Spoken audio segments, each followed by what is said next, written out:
Это 1926 год. Вместе с другими его закончили девушки с одинаковым именем. Все трое красивы, талантливы. Галия Нигматуллина, Галия Кайбицкая, будущая оперная прима, и Галия Булатова. И если первые две родились в интеллигентных татарских семьях, где почиталось искусство, ценилось творчество,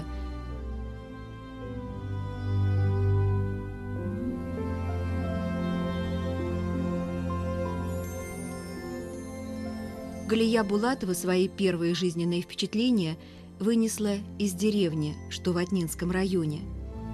Когда в начале 20-х годов, в самое беспокойное и голодное время, ее семья оказалась в Казани, и девушка попала в театр, ей показалось, что произошло чудо, что с земли она улетела на небо. С тех пор ни о чем другом Галия и не мечтала. Только театр. Каждая женщина всегда бережно хранит свой маленький мирок. Кочевая театральная жизнь не позволяла обзаводиться бытом. Но свои фотографии Галия хранила бережно. Вот здесь она еще совсем неопытная, здесь постарше. И все-таки настоящая работа для Булатовой началась с возвращения в Казань, на сцену Камаловского. В созвездии этого театра у Галии Булатовой была собственная орбита. Татарская классика, новаторская драматургия, мировые театральные шедевры. Критика отдавала должное таланту актрисы, зрители восхищались красотой ее героинь.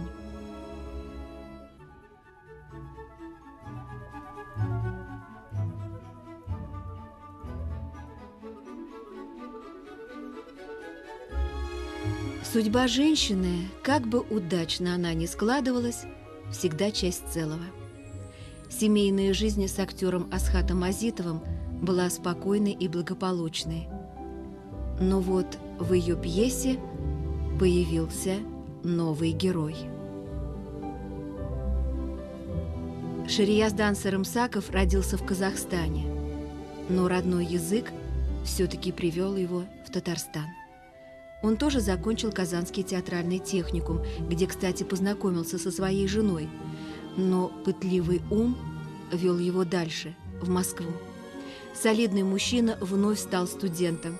Его наставником по ремеслу был Илья Судаков, ученик самого Станиславского. Он мне рассказывал о том, что он был влюблен в систему Станиславского, влюблен в эту школу психологического реализма, школу необыкновенной правды и так далее. И когда он приехал, то одним из первых спектаклей Сарымсакова был известный спектакль художественного театра «Бронепоезд 1469». И он мне говорил о том, что я, не стесняясь, говорю, я практически сделал все так, как это было в Амхате. То есть перенял, переписал, если можно так сказать. И, естественно, вот эта его влюбленность в систему, она продолжилась всю его жизнь. Но театр – это не только система. Работа с актерами требовала постижения сути души народа, его менталитета. Спектакль рождается на репетициях, в беседах режиссера и актера. Эта общность сближает, объединяет. Жизнь ведь тоже талантливая пьеса, где есть место и возвышенной мелодраме, и трагедии расставаний. И все-таки судьба непременно соединит тех, кому суждено встретиться, несмотря ни на что. После премьеры спектакля «Без витрил» по пьесе Карима Тинчурина сложился новый тандем – Шарияздан Сарымсаков, который был назначен главным режиссером театра, и актриса Галия Булатова. Отныне все сценические романы Галии проходили под присмотром мужа.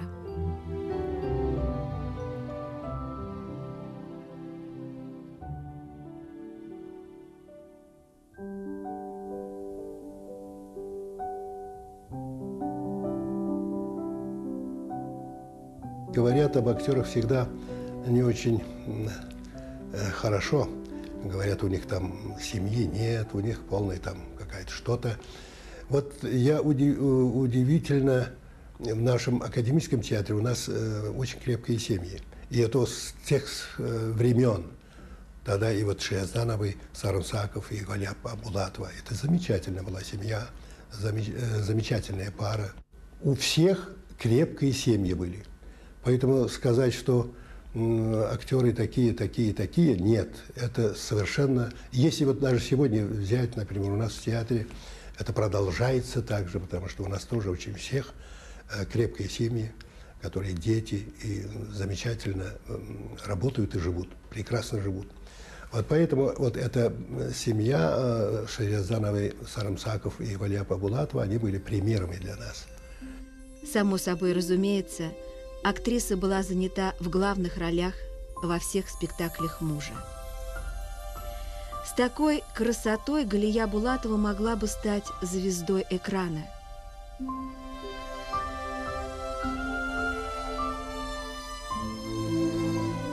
Но столичные кинорежиссеры не заглядывали в национальные театры. Все это не могло не рождать закулисных пересудов.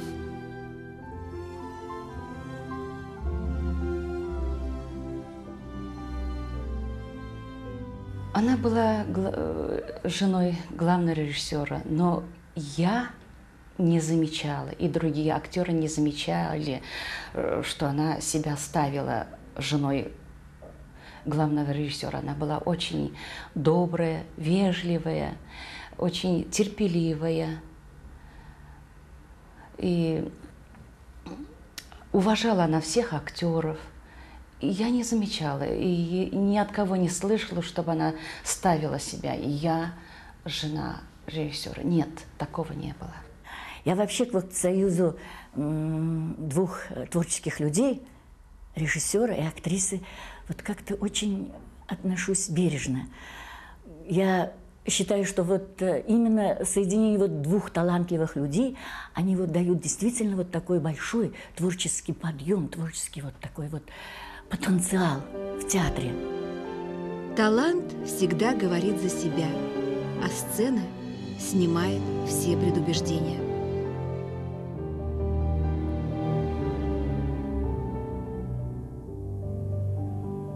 Она была очень хорошей актрисой такого социального плана. В советское время был такой термин «социальная героиня». Она действительно играла молодых героинь, потом она переходит на роли уже таких возрастных.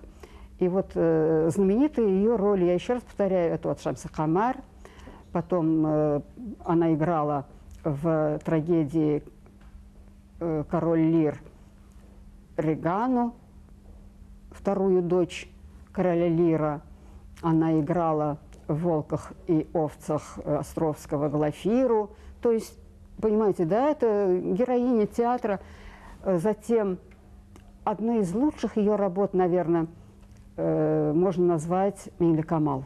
«Милли Камал», 1944 год, 1944 год, идет война, и Булатова создавала образ этого председателя, женщины, председателя колхоза, которая взвалила себе на плечи не чрезвычайно трудную задачу вести колхоз, когда нет ни мужчин не осталось, тракторов нет, естественно, лошадей уже не осталось.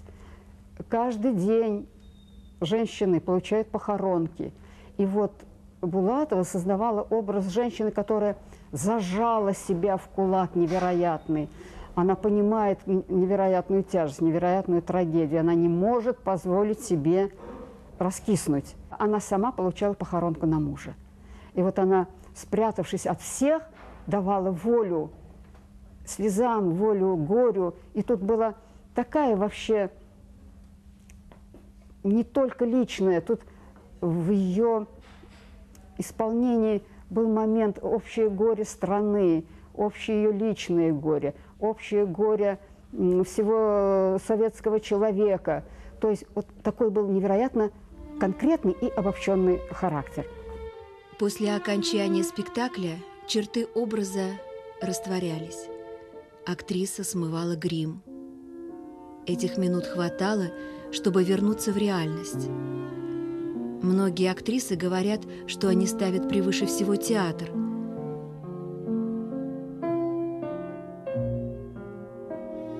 Но домашний очаг – это самое дорогое место, которое дает человеку покой, и каждая женщина находит для него время.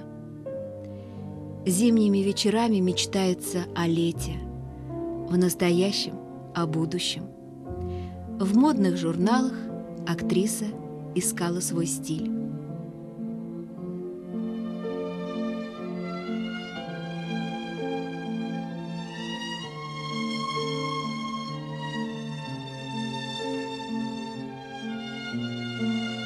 В ней была какая-то гордая осанка у ней. Это не гордость, что так вот я, а вот именно природная осанка, гордая. И в это же время такая красота, такое обаяние. А он, как мужчина, был настолько деликатный к ней, ну, вежливый, с большим уважением, любовью. У ней был такой вкус. У нее все были красивые вещи, платья, костюмы, пиджаки, шляпы, перчатки. Она такие сумочки носила, туфельки, всегда была опрятная.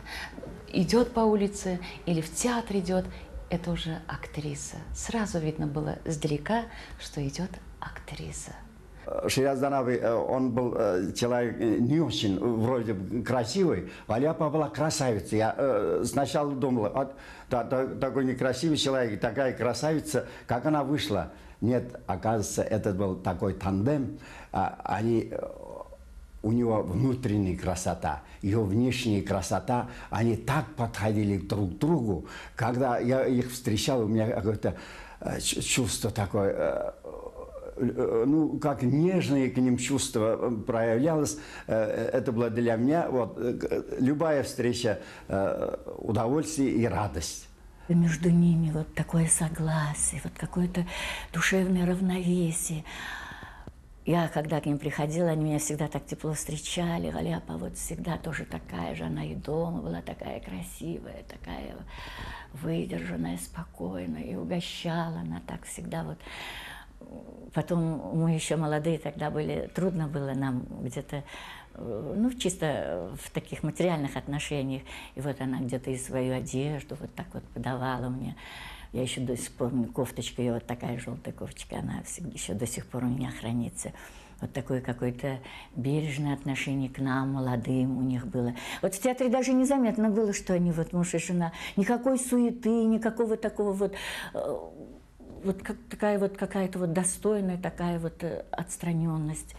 И в то же время всегда мы чувствовали, что это вот именно вот такая пара, вот такой дуэт, вот такой творческий.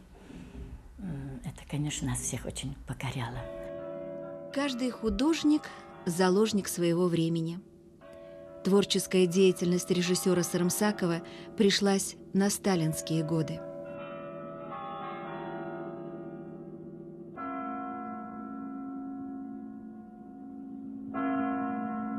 В Советском театре появился так называемый с такой горькой иронией театральные работники говорили, у нас появился общий культ личности, это культ Московского художественного театра. Почему мы художественно? Потому что Сталин любил этот театр. А МХАТ – это жизнь человеческого духа, это психология. И все театры должны были работать только в плане психологического реализма. В театре были запрещены практически водевиль, сатира, трагедия. Даже если была трагедия, то это была оптимистическая трагедия. Никакой трагедии. И была страшная нормативность. Вот эта нормативность привела в конечном итоге, конечно, к тому, что художники не могли делать то, что они хотели, то, что они бы, наверное, могли. Но когда все спектакли ставились в одной манере, то это в конечном итоге начинало приедаться. В театр вливалось новое поколение. С легкой руки Шарияздана Сарымсакова путевку в творчество получили будущие звезды Камаловского – Ренат Тазиддинов, Наиля Гараева, Дания Нуруллина. Еще студентами он занимал многих из них в своих спектаклях. Молодость театра – это будущее театра. Он нас направил учиться в Москву. Он собрал курс, конечно, с представителями Москвы, и наши там другие актеры. И он направил нас в Москву. И он также и встречал нас. Понимаете, это был режиссер такой мощный, и при том с хорошим отношением к актерам. Ведь бывают разные режиссеры. Некоторые любят актеров, некоторые издеваются над актерами, особенно если не очень талантливый актер. Это был человек, который понимал нас. Хотя мы очень были молоды, он очень демократичный был режиссер и никогда не сковывал актера. Он давал очень много свободы актерам. Например, когда мы работали над «Чаткалар Искрой Тазигизята», я там следователя играл, там много, как всегда, у меня немножко фантазии работает, я немножко даже текст прибавляю. Он настолько очень так бережно относящийся к актерскому тексту, принял мои отсебятины даже, потому что это отсебятина при его строгости, бережном отношении принял мои отсебятины, потому что это лило в ту же мельницу.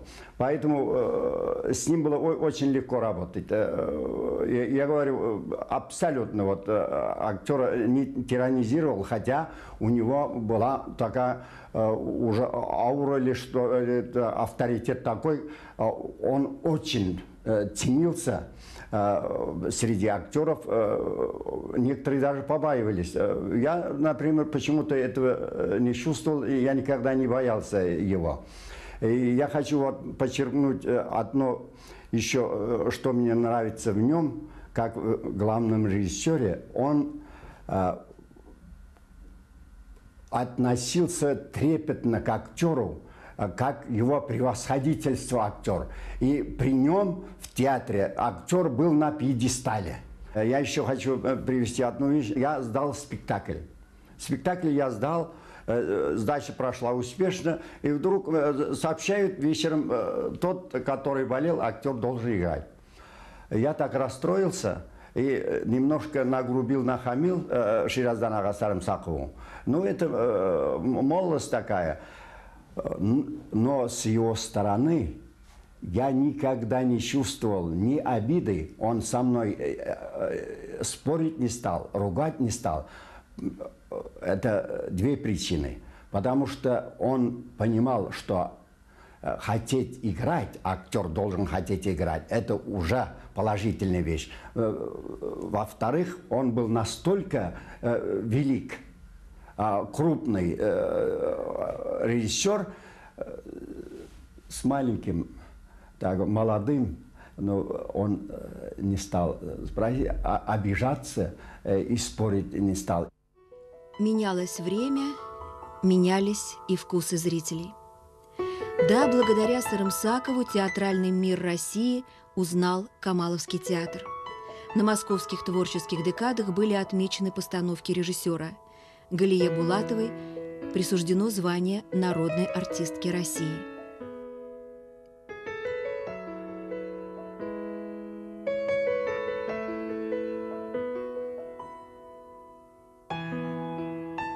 Вначале из театра ушла она. Вслед за ней он.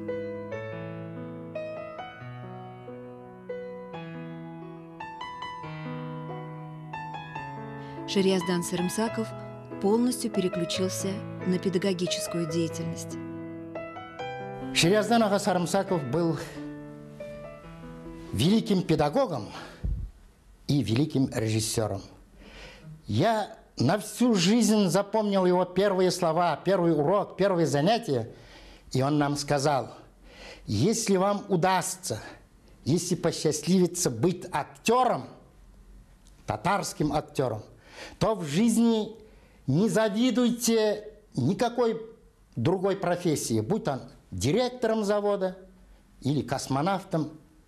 Быть выше счастья не может, чем актер. Если вы удачно сыграли роль, и вас зритель провожает аплодисментами, цветами, и нет для человека больше счастья на свете. Вот эти слова я его запомнил на всю жизнь. Я как ученик Шеряздан ага у них бывал дома, хотя и не часто, в квартире. Как входишь в эту квартиру, там царила такая аура, такое теплое отношение между ними. Они всегда говорили между собой на «вы». И Шерязанов всегда говорил, если обращался Галия ханым, Галия ханым, Галия ханым. Вот так. Это был примером не только для меня, не только для нас. И как ученики Шеряздан ага, Галияпа, Галия ханым нас всегда встречал как своих детей. И я уже работал 10 лет, больше 10 лет в театре, и я им приглашал Шерязановы пьесу читать. Я приехал к ним, сидим, значит, после читки, там накрыли такой стол, сидим, чай пьем, и Галияпа как бы шепотом ему говорит: Шеряздан, может, для молодого артиста что-нибудь покрепче? Шеряздан так многозначительно, с улыбкой смотрел на нее. И такой крепкой вещи не было, крепкого напитка. Хотя я сам лично не был против тогда. Никогда он не поддерживал, чтобы артисты увлеклись крепкими напитками. Он был всегда против этого.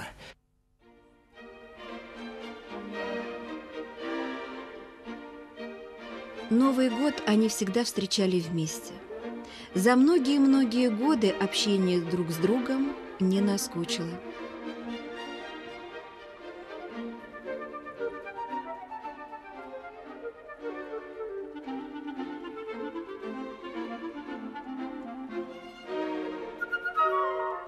Находился повод, чтобы открыть семейный альбом.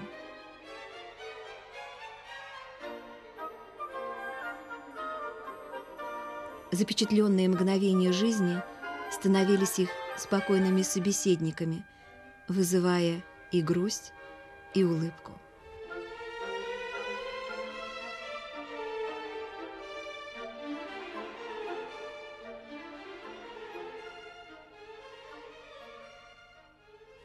Старость беспощадна. Рассказывают, что когда Галия ханым заболела, перестала узнавать близких. Возможно, тогда ее посещали образы, созданные на сцене. Кто знает. Он очень тяжело ее отдавал в больницу. Он говорил, что последний раз он сказал: я уже не могу, я не могу смотреть, вот как она страдает. Я вынужден ее положить в больницу. Вот еще помню, мне так это сказал.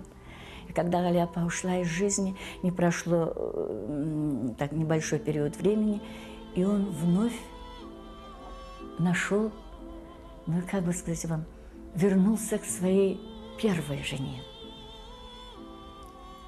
У них от совместной жизни был сын. Вот видите, это же тоже какой-то вот такой, ну я бы сказала, шаг такой очень достойный похвалы шаг. Он вернулся, и вот они последнее время, они вместе жили, вместе старели и вместе как-то друг друга оберегали. Это тоже было очень трогательно. После большой любви тоже есть жизнь.